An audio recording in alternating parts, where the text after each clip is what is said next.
Would you like to call roll? Absolutely. Mayor Lake, Here. Councilman Brown. Here. We have myself, City Manager Lynn Rutkowski, and then our administrative clerk, Miss Mary Miller, is making sure that everything online is working for us back in her office. Excellent. Okay, we are at item number. Is there any public comment? Sorry, I do have one. Okay. We have one public comment from Miss Carrie Collins. Let me just make sure that this is. All right. I just want to make sure that we were actually going live. I have one public comment from Miss Carrie Collins at 555 Palmetto Avenue. She emailed in, I'm writing regarding the Budget and Finance meeting on Friday, July 24th, 2020. I would like to request that the budget for 2021 include an allowance up to $1,500 for the July 4th 5K run in 2021 for traffic and security. I understand that this may be under community redevelopment and a special event allotment. However, I would like to put forth my request so that it may be included for next year's budget. Ms. Carrie Collins will be informed of our budget workshop when it gets scheduled at the next council meeting. Okay, thank you. And that's all I have. Okay, how about our first item on the agenda, Rails to Trails bid recommendation? Yes, so I'm going to go ahead and do a screen share of today's packet. Thank you for dropping the packet off, Lynn. Absolutely. All right, so we had a bid opening on Thursday, July 9th. The bid or the request or the budget was $150,000. You can see our bids came in substantially higher than that. We do have a couple of things that are going on. One low bidder only submitted in one copy of his bid when the packet requested that all bids submit in two copies. There's some questions, licensing and insurance for the second low bidder. And Mr. Donnie Bowles is going to be working on all of that. However, he is on vacation this week. With that being said, right now with COVID and the uncertainty of where our revenue is going to be at, and we're just starting to see numbers from the beginning of COVID come in for our state shared revenue and CIP along with the CARES Act, it's my recommendation to reject all bids. Let's get through the CARES Act. We'll have a better idea come the first quarter of next fiscal year on how our numbers are going to fall, and then we can readdress this and look at the possibility of maybe having to piece out this project and put it in phases as opposed to getting it done all at once. I'll make the motion. We throw out the bids. So with the budget and finance meeting, we just need a consensus because there's two of you, so there's a possibility of always being a split vote. That's true. So I'm in agreement. I'm in agreement with Lynn too, and Mr. Brown. If you want to carry that consensus forward to the full council. You have any other comments, Mr. Brown? No, sure don't. Smart move. Okay, item 2, review year-to-date financials with recommended budget amendments. Ms. Rutkowski? Yes, so you will see on your screen the same sheet that we've seen a couple of times over the past several budget and finance meetings. This is just a worksheet that helps estimate our loss of revenue for our state shared. We're looking at we'll collect 70% of our remaining revenues, and as we get in those numbers throughout this process, this is what those numbers look like. So we're looking at a possible shortfall for this year's budget, total of about $57,000, $31,000 coming in through general fund and $25,000 of that in our CIP, and we'll look at what that actually looks like within our budget in just a little while. Coming into next year, we do have, and we'll talk about this in just a little bit too. I don't have the numbers from the state yet. We won't have those until next week. but we are looking at anywhere from collecting 50 to 70% of what we normally would collect due to our state of emergency. Oh, that's a lot. That's a big range, 50 to 70%. We're looking at a 30 to 50% shortfall. Now, good news is that property values have increased. So through this, our property values are rising. However, our state shared revenue, and we see an impact in our gas tax and our half-cent sales tax more so than anywhere else. And we'll look at that in just a moment. So I would like to take item 2. We're going to look through our financials year to date, and then we do have just a couple of budget amendments that need to take place, and we'll go through those page by page. So first we want to take a look at the lakes. There's really not a whole lot of change there. We're right on target.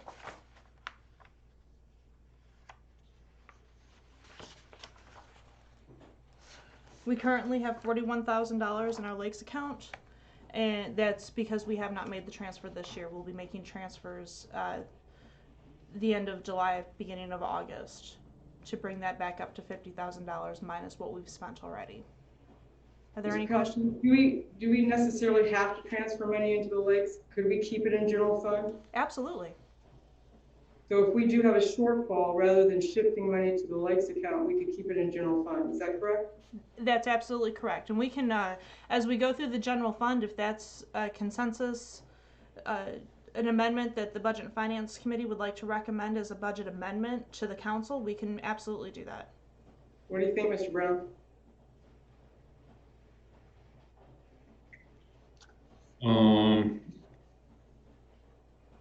Do we have anything on the horizon that we're going to use this money for in the way of the lakes, other than what we do yearly with the grass and spraying at the beach? Not at the moment, no. This money was it was a pot of money to show that the city of Keystone Heights had a stake in the game if it was needed. Okay. And what you're saying, Mayor, is to not put the money that normally goes in every year, leave it out and keep it in general fund, but not touch what the balance is. Yeah, we wouldn't touch the lake budget itself. We still want to show good faith to save our lakes and anything they might need legally in the future. Right. But if we're not obligated through statute or ordinance to transfer the money at this point in time, since we're looking at a 30 to 50% revenue shortfall, why should we make the transfer? Okay. I'm good with that, as long as we don't touch what's in there. So then we will have a budget amendment with our lakes account as well to take out the $6,100 transfer from general fund, and then we'll see that reflected in general fund later on. Is that correct? That's correct. Yes.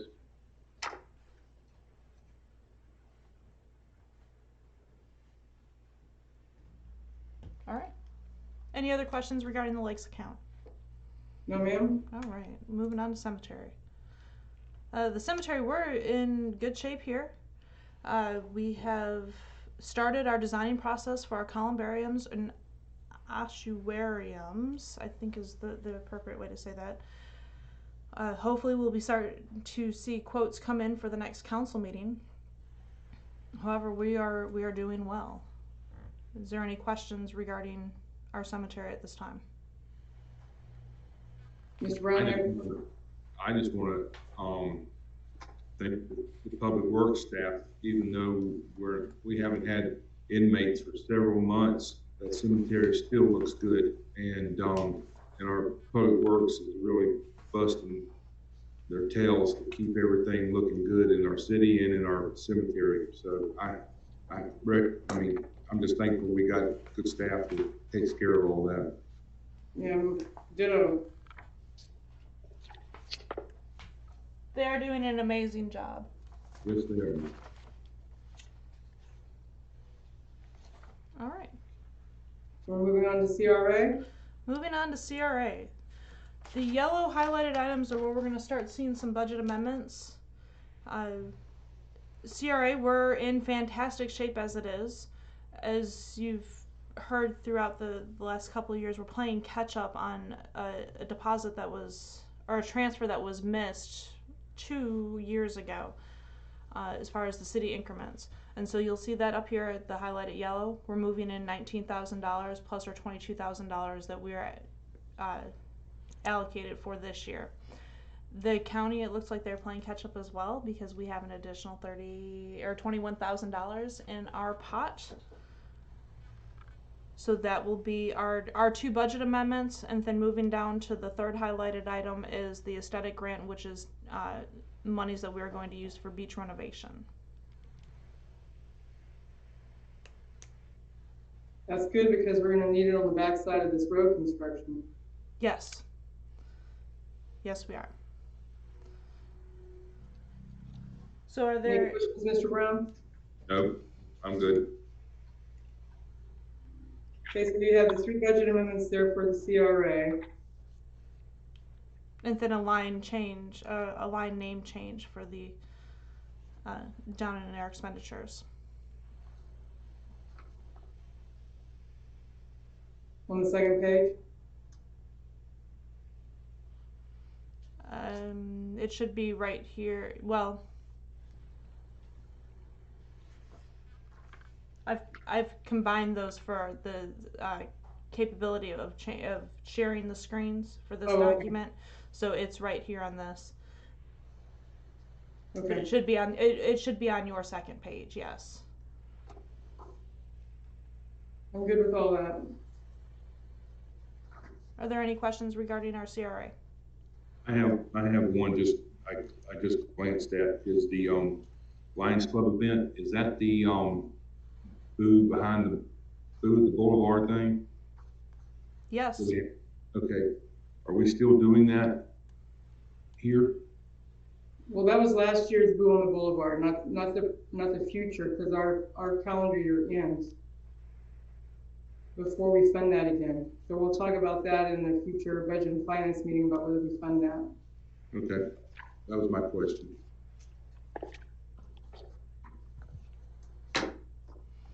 All right. Moving on to general fund. So on your first page of general fund, and you'll see in red, I've just did block segments of what our projected revenue loss is going to look like if we move forward with the collecting 70% of our funding from here on out. Ms. Rakowski, is that a number that you're taking from Mr. Wanamaker?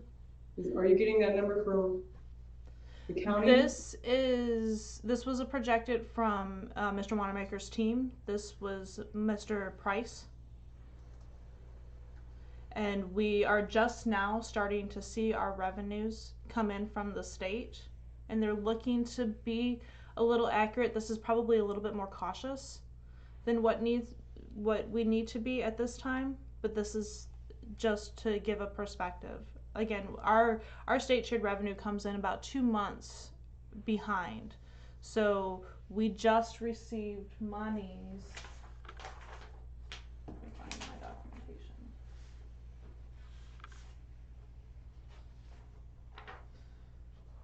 The monies that we received in June actually reflect what we've collected in April. So we're starting to see that trend of shifting about $1,000 below on some of these line items per month.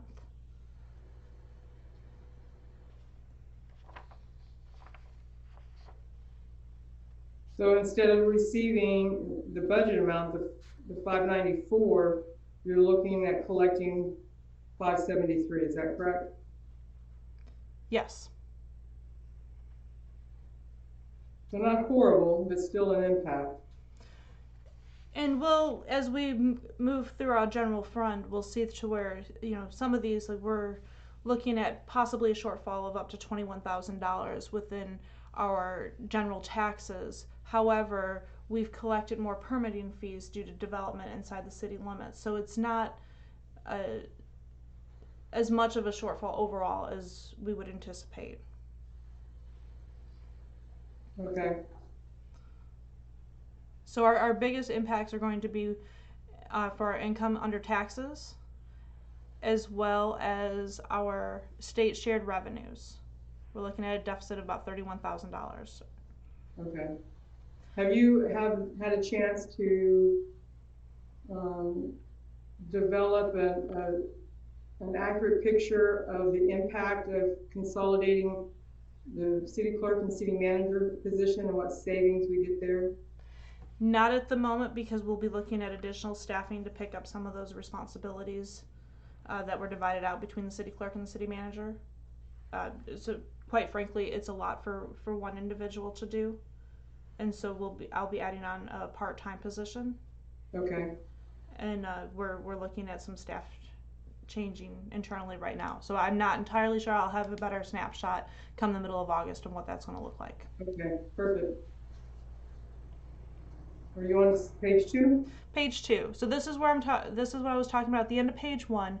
You'll see to where miscellaneous income, we budgeted $4,000. We're actually year to date we're at $19,000. So we've increased $15,000 under miscellaneous income, and that's through various grants that we've been able to apply for, safety grants, things of that nature that we were able to be reimbursed for throughout the year. So if you look at the top of page 2, where we budgeted an overall income of $833,000, we're looking at potentially collecting about $817,000. Okay.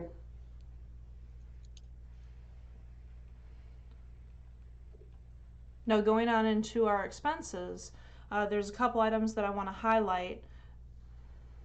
Is this one of your budget amendments? Yes, these are our budget amendments. There are expenses that we're going to talk about right now. One is the unemployment compensation. We don't want to plan on having anybody under unemployment. It doesn't make a whole lot of sense, and it's been something that's been done for years. However, in talking with the auditor and the accountant, there's no reason to allocate money to anticipate an incident. If something happens, then we can look at our budget and make amendments appropriately. So I'd like to remove that $6,500 from the budget so that we can put it, help take care of some of our revenue shortfall. Is there Mr. Brown, any questions? I agree. Okay. And then the rest of the report, that first column, is our year-to-date actuals. And so we're doing pretty well. There's a couple of things that I'll sit down with Miss Mary on to fine-tune, make sure that they're put in the appropriate lines. But overall, we're in good shape.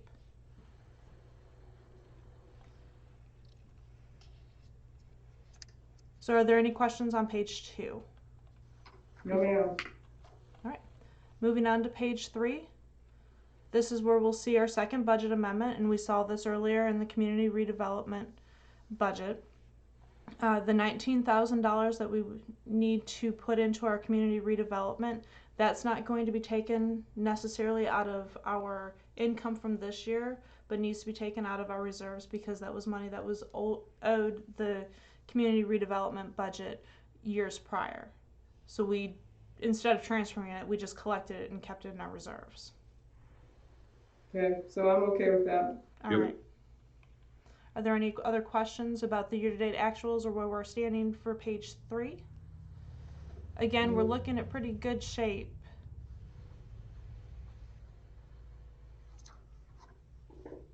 No, I think I'm good. Mr. Brown? I'm good.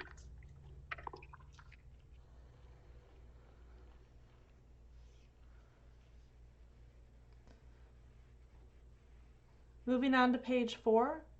About halfway through page 4, you'll see the remainder of our general fund.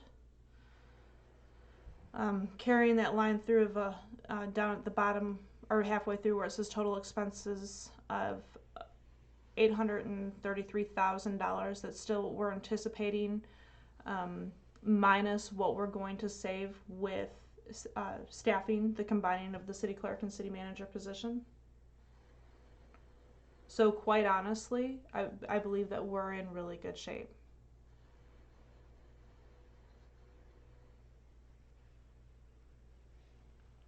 So under the CIP, then you're projecting just about a $25,000 shortfall?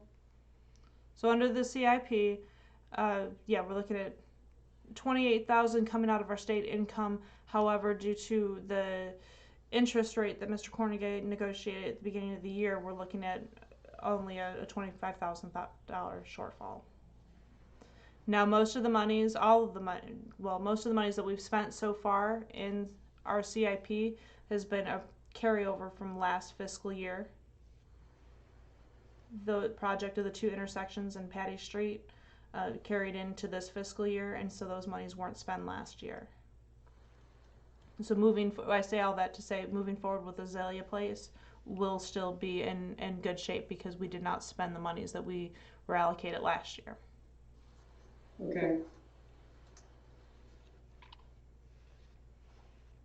Any questions, Mr. Brown? No, ma'am. Page 5, this is our recapitalization plan. There's no different, or our CDBG within our recapitalization plan. Nothing has changed there. We're actually spending conservatively within our recapitalization just to see how this year is going to fall. We might not be able to make as big of a transfer into that account at the end of this fiscal year. I know I've mentioned it to you before. Does Mr. Hall have a plan for the sidewalk construction? Yes, he does. Actually, I received that plan, and he's working on his quotes right now. And do you know where he's thinking about it? Do you have an ability to share the plan? I can email that out and then make that a part of the council's packet. Right now, it's in rough form, and we don't have prices yet. Okay. Okay. Do you have any input on that, Mr. Brown? Do you care about where the sidewalks go? We're not looking at new ones, we're looking at repairing wherever the bad ones are is what we've always done in years past, is just, and Public Works goes through and marks them and then they get fixed. So I'm hoping soon that we'll be ahead of that game as we repair projects, and then we can start adding to existing sidewalks. Okay, any other questions about the general fund? I do have a question, Lynn, and I don't know if you have this at your fingertips, but I'm getting a lot of feedback from people not having that gas station in town. And what is do you have any idea what impact in the gas tax that we receive from that gas station being open that we've lost since it's closed?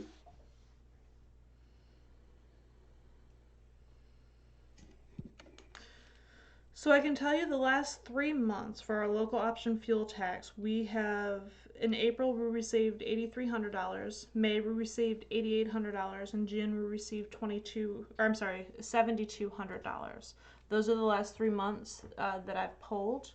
I can look at a larger analysis, but understand that that's not necessarily just the gas station that's inside city limits, but there is a larger equation that goes into how that's distributed throughout the county. Okay.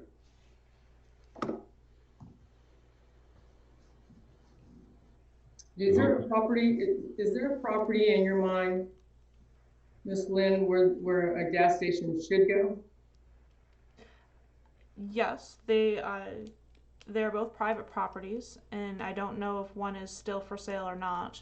I've had some conversations with some of the development authorities in Clay County, and also some realtors of creative thinking on how we could possibly get a gas station at one of two of these locations inside city limits. But a lot of that's going to be dependent on if the property owner is agreeing to selling their property or wanting to develop a gas station on that property. It's pretty sad that in the years past, we've had 3 gas stations. 2 of them side by side, and then one right around the corner. This has been years ago.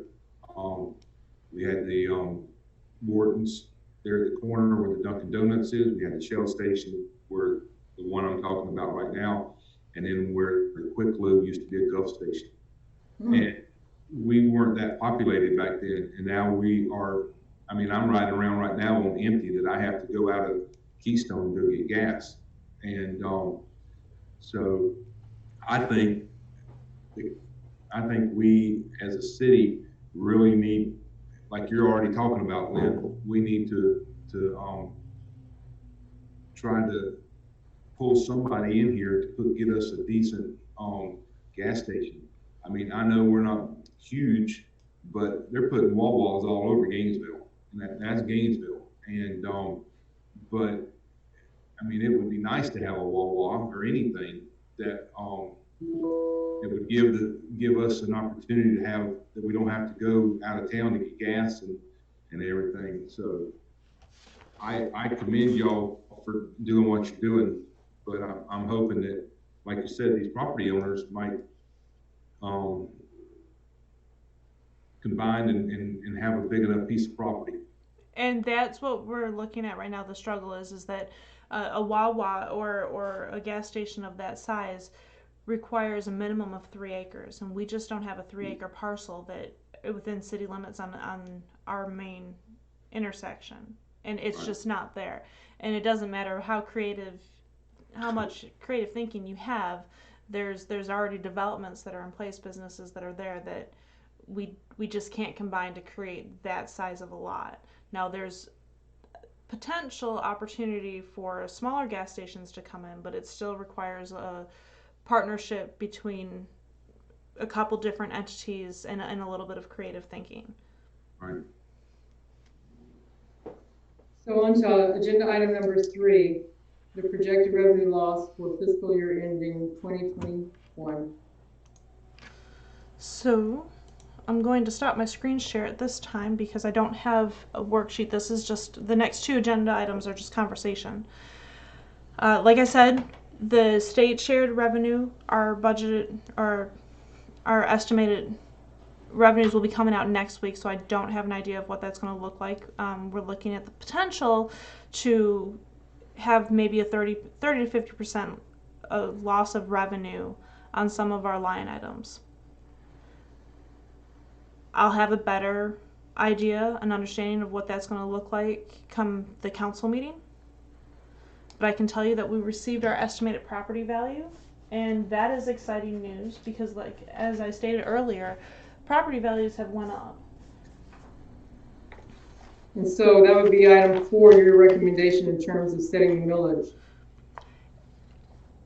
Well, our property value is going up. The estimated revenue, if we keep the current millage rate, we would get in at 95%, about $275,000. We're looking to collect, or our property value went up as a whole inside the city limits of Keystone Heights by about $2 million from this year or this coming fiscal year to the current fiscal year, which is great news, which will bring in a substantial amount of increase. So at 4 mills, at 4.2, you've got $2 million. What is that? So we're looking at our property tax will bring in at 95%, which is what we're allowed to budget, would be $275,975. How much of an increase is that? It is about $10,000 what we budgeted this year. However, we budgeted $264,000 because we're only allowed to budget 95% of the estimated revenue. Right. Year to date, we've brought in $272,000.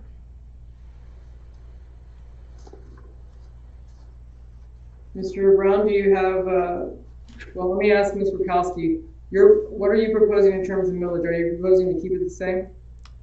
Yes, my recommendation to the Budget and Finance and then to Council would be to keep it the same. We don't want to increase our millage rate, especially during these times of uncertainty.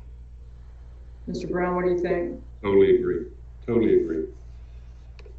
All right, so we have consensus. We'll recommend to full council to continue the millage rate as is, understanding it might bring us in a little bit more, which is good because we have shortfalls in other income areas.